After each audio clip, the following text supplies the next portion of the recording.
I would like to begin this program by introducing our first speaker. It's really an honor for me to introduce a person without whose efforts this day would not have been possible.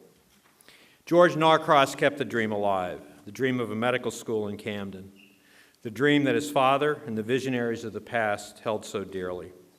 George, thank you. Thank you for believing in the school, and thank you for believing in this city. Ladies and gentlemen, George Norcross.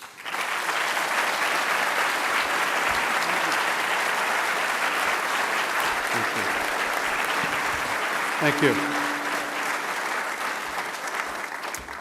When I walked in, Governor, I wasn't entirely certain whether I was getting to your first town hall meeting or not. And something else you never hear, Governor, on time and under budget. And that's a great credit.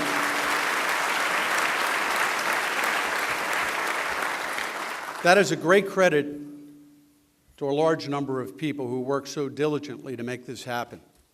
Two of whom I'm going to mention, and both of whom I told the same thing to. Failure is not an option. This building will open in July 2012. My dear friend Art Winkler and my friend Joe Gingoli.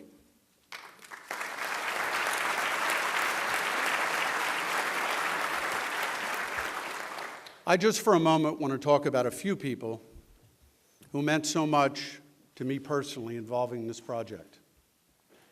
As Paul mentioned, it was almost 40 years ago that a young labor leader, my dad, and a young member of the General Assembly who was very interested in going places, decided they were going to propose and advocate for a four-year medical school in this city.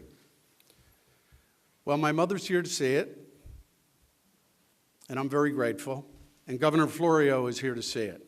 And I'm likewise very grateful for your support and your endurance, Governor, during this period. Thank you very much.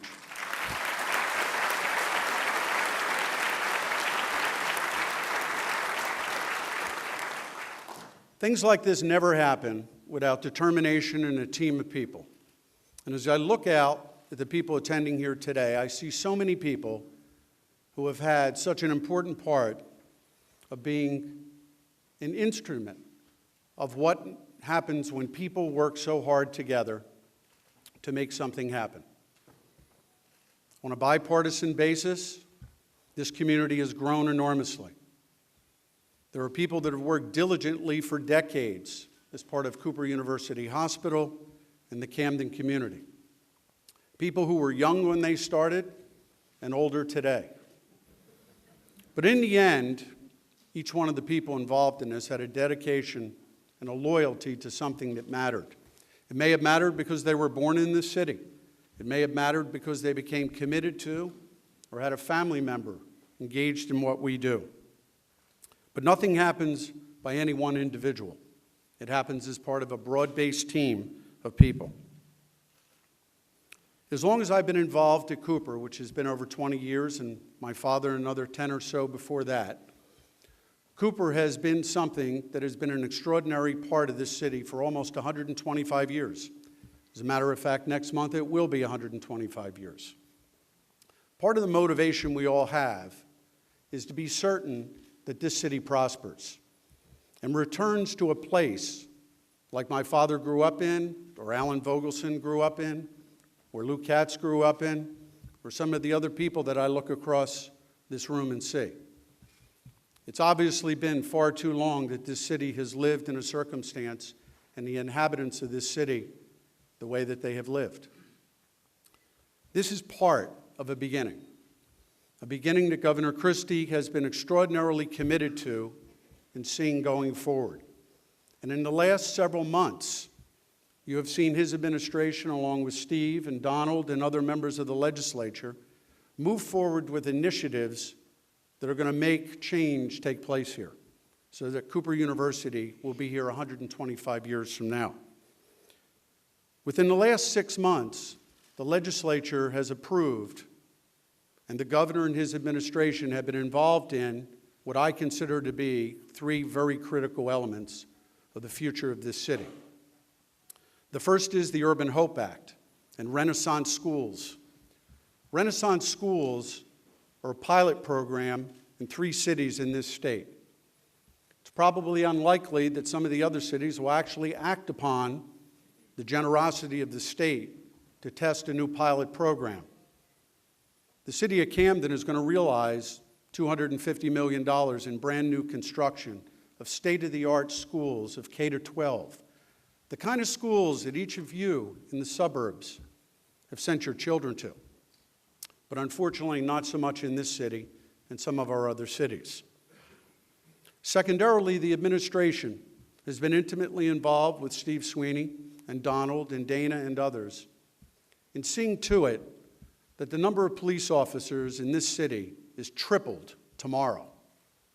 Each day we wake up and we read something about a city in New Jersey, and in particular, this city.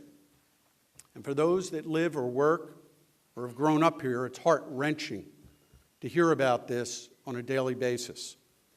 Within the next number of months, I believe this will come to fruition, because without public safety, without proper public education, no city, no community, whether it's Camden, Cherry Hill, or Haddonfield, can survive.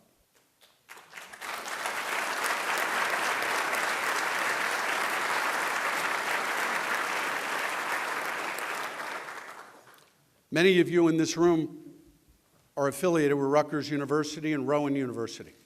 During the past 6 months, the governor and most of the people sitting here have been tremendous advocates of changing the way higher education exists in our state. It's something that my dear friend Joe Roberts began back when he became the Assembly Majority Leader in 2003.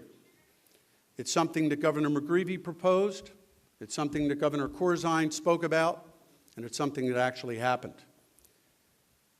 And in the next 10 years, I will so boldly predict that under this initiative that was advocated so strongly by our very strong-willed governor and our Senate President and Donald and a number of others, you will see Rutgers Camden explode in over $1 billion of new development. That's what will make the City of Camden prosper. That kind of development, that kind of activity, that kind of public safety that all of us enjoy, and that kind of public education that every child in this city is entitled to as a right of birth.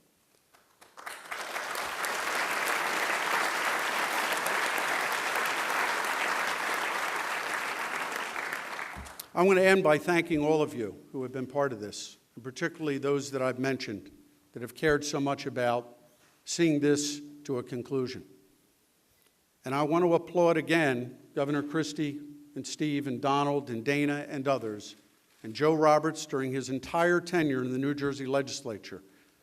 Much of what is here today would not be here without Joe's active engagement and participation.